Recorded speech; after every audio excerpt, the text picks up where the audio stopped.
одиночества. Сегодня предлагаю поговорить об этом состоянии, потому что на самом деле это такая, знаете, невидимая рука, которая руководит многими процессами в вашей жизни.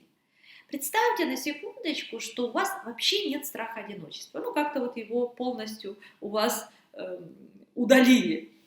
Как по-другому складывалась бы ваша жизнь? Да?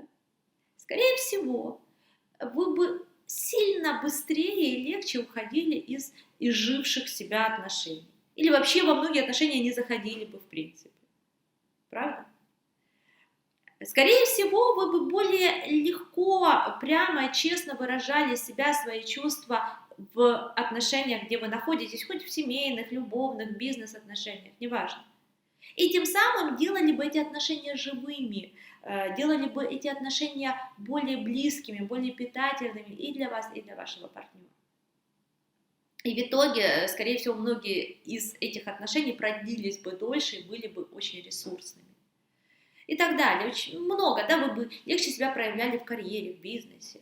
Да? То есть, ведь мы не проявляем себя очень часто, чтобы не вызвать недовольство другого, а значит не остаться без него, то есть не остаться одиноким. И вот если вы так посмотрите на свою жизнь, на истории своих клиентов, вы увидите вот эту невидимую руку страха одиночества, которая вот так вот за ширмочки, да, как кукловод руководит. Поэтому важно говорить о работе с этим страхом, что мы можем с ним сделать, какой ресурс он нам несет, а он несет ресурс, как любое негативное состояние. Конечно, мы не можем полностью этот страх убрать, и не нужно, потому что, во-первых, этот страх имеет связь с темой жизни-смерти, буквальной, с выживанием. Наши древние предки не могли выжить в одиночестве. То есть, если я оставалась одна, это буквально означало смерть. Часто длительная и мучительная смерть, где-то там, да, вот, от голода, от диких зверей и так далее. И все, что связано с темой выживания, с темой буквально жизни и смерти, конечно, оно записано у нас глубоко и очень, это значимые вещи, и при малейшие возможности, они преобладают над логикой и здравым смыслом, над теми процессами, которые происходят у нас в неокортексе, то есть в думающей коре головного мозга. А это более древние отделы мозга, которые побеждают всегда. Да? Поэтому важно с этим страхом учиться работать, его осознавать и в какие-то моменты уметь управлять этим. Есть один важный нюанс в работе со страхом одиночества, который я здесь хочу вам показать. Когда мы боимся, включается этот страх остаться в одиночестве, чем он питается?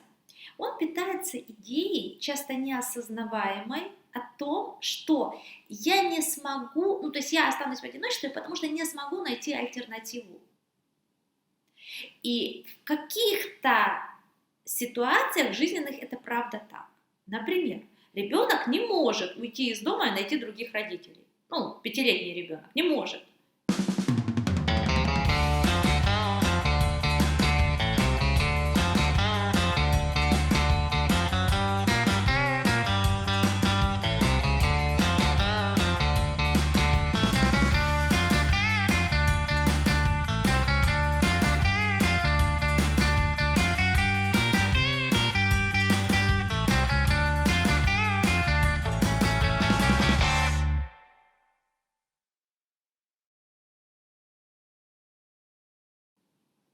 Но если мы говорим о современной 30, 40, 50-летней женщине или мужчине, то ситуация совсем другая.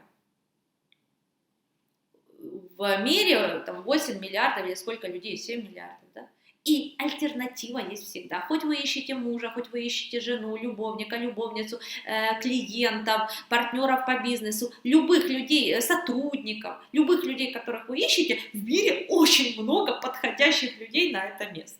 Но вот в этот момент, да, когда страх одиночества, он такой невидимой рукой начинает вами руководить, у вас вот эта идея, она как будто бы вылетает из головы. Да? И ее необходимо внутрь себя возвращать. Но возвращать не просто идею, а необходимо формировать навык. Если вы хотите вот существенно снизить влияние страха одиночества, деструктивное влияние страха одиночества на свою жизнь, вам необходимо формировать систему и навык поиска альтернативы в той сфере, где у вас сильный страх одиночества. Например, если вы боитесь, вот часто я с руководителями работаю в бизнесе, и они боятся потерять сотрудника, потому что, кажется, вот если не этот, то кто? Ну, этот не очень хороший, это тоже такой страх, подвид страха одиночества, да? Вот, и я останусь одна, все.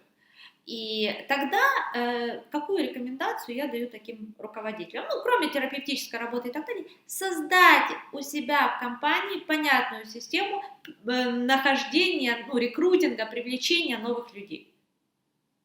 Вот, все. То есть это бизнес-задача, но тем не менее, когда вы создаете эту систему, все, у вас страх сразу снижается, не знаю, на 20 пунктов вниз.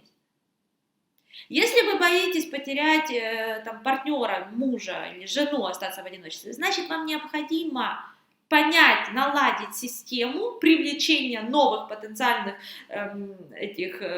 мужей или жен в свою жизнь. Это тоже система. Многие сейчас обучают курсы, пожалуйста, очень хорошие есть всякие. Вот. Но когда вы понимаете, что у вас есть, знаете, система это как краник на кухне. Вам нужна вода, вы открыли, не нужна, закрыли. Все. У вас страх одиночества, он сразу снижается. Снижается страх, вы можете нормально думать и дальше, соответственно, либо искать альтернативу, либо как-то налаживать отношения с тем человеком, который рядом. Или сотрудник, муж, партнер и так далее. Вот. У меня была клиентка, она пришла ко мне в сложных отношениях и в процессе разошлась с предыдущим мужчиной, но почему она не могла раньше это сделать? Потому что у нее был очень сильный страх, что она останется одна. При этом, что она была молодая, красивая, нормальная абсолютно девушка, но вот этот страх был. И он питался тем, что она говорит, я никогда не умела искать мужчин. Вот они меня как-то находили, я не понимаю, как этот процесс происходит, я никак, как будто бы не могу на это влиять. И мы с этим много работали, в итоге у нее завязались новые отношения, и как-то на сессии, да, мы разговаривали об этих отношениях, и она сказала такую фразу, что, даже если он уйдет, мне теперь не страшно, потому что я знаю, как найти другого, все, да, и вот, то есть у нее появилась внутри вот эта уверенность, навык, что у нее есть система, понятно, если завтра они расстаются, она идет и находит через какое-то время нового. И как вы думаете, как сложились вот эти ее отношения? Прекрасно они сложились, они уже много лет вместе, там есть дети и так далее, потому что не было этого страха. Да? То есть, когда есть вот эта уверенность, что завтра я знаю, как найти другого, это не разрушает отношения, это наоборот делает отношения более близкими, крепкими и такими, знаете, где есть воздух, не деструктивными, не слиятельными, а нормальными. Вот. И точно так же ваши отношения с клиентами, например, если у вас свой бизнес, или вы как психолог, да, создаете свою практику, вам нужны клиенты. До тех пор, пока у вас не будет системы привлечения клиентов, то есть навыка, вы знаете, что завтра мне нужно 5 клиентов, я пошла и знаю, как их привлечь. До тех пор вы будете цепляться за клиента. Клиенты это будут чувствовать. Вы будете давать хуже им результаты, конечно же, в терапии и так далее. Это в любом бизнесе. Вот. Поэтому, чтобы снизить влияние деструктивного страха одиночества, вам необходимо вырабатывать навык, вырабатывать систему поиска альтернатив. Все, как только вы внутри это почувствуете, что да, я знаю, как найти следующего мужа или следующего клиента или следующего сотрудника, все, ваши отношения с текущими мужьями, сотрудниками, клиентами, партнерами точно изменятся к лучшему, и дальше либо эти отношения будут улучшаться, либо вы на хорошей ноте их закончите и найдете следующих, более лучших для вас партнеров в любой сфере вашей жизни.